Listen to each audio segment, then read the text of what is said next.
C'est-à-dire que cette notion d'Aken, il évoque en disant que c'est lié d'ailleurs à la notion du chêne. Hein. C'est dérivé du chêne, c'est-à-dire ce sont les graines qui n'ont qu'un fruit, en général, comme le gland. Voyez ? Donc, ce qui veut dire que dans un thème astral est contenu, sous cette approche-là, est contenu tout le plan de développement de la plante, du fruit, de l'arbre, etc. Mais c'est qu'un potentiel. C'est que quelque chose, et on reviendra sur cette notion-là, c'est que quelque chose de possible. C'est quelque chose qui va pouvoir s'incarner éventuellement.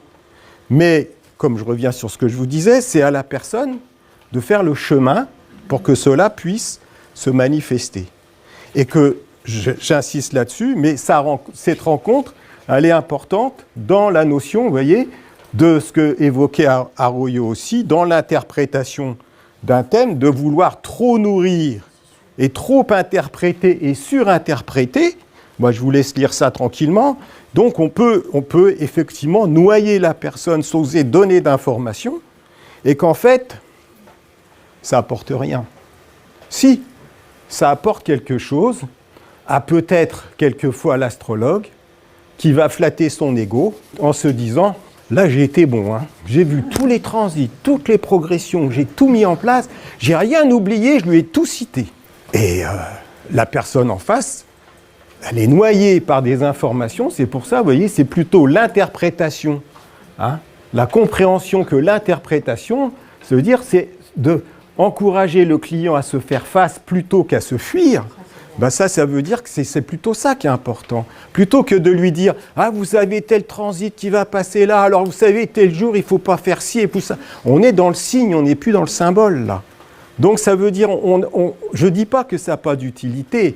On revient dans ce que disait tout ce matin Samuel, autour d'une interprétation qui resterait sur un plan socio-culturel.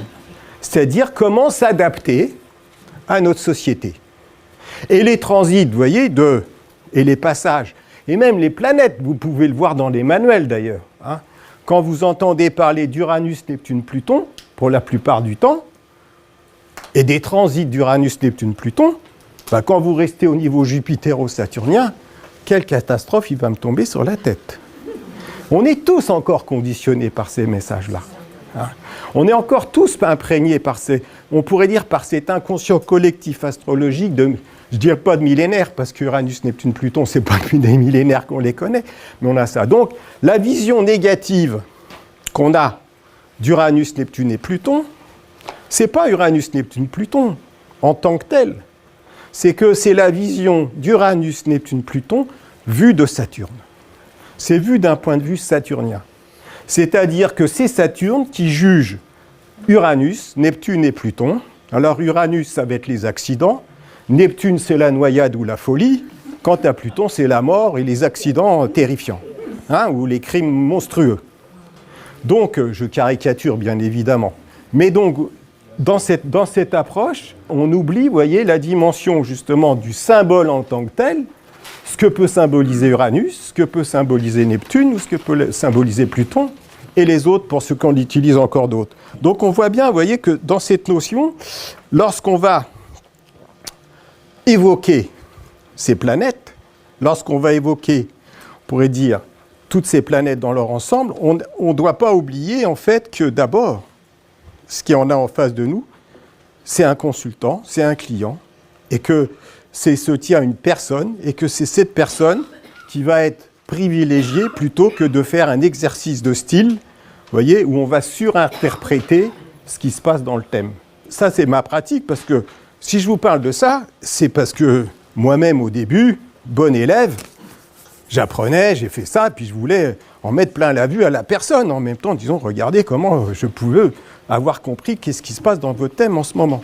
Donc, ce n'est pas la peine d'aller donner trop, justement, d'interprétation, et c'est pour ça que ces phrases, je trouve, d'Arroyo, donnent un petit peu l'idée générale de ce qui peut avoir vraiment du sens dans une interprétation astrologique.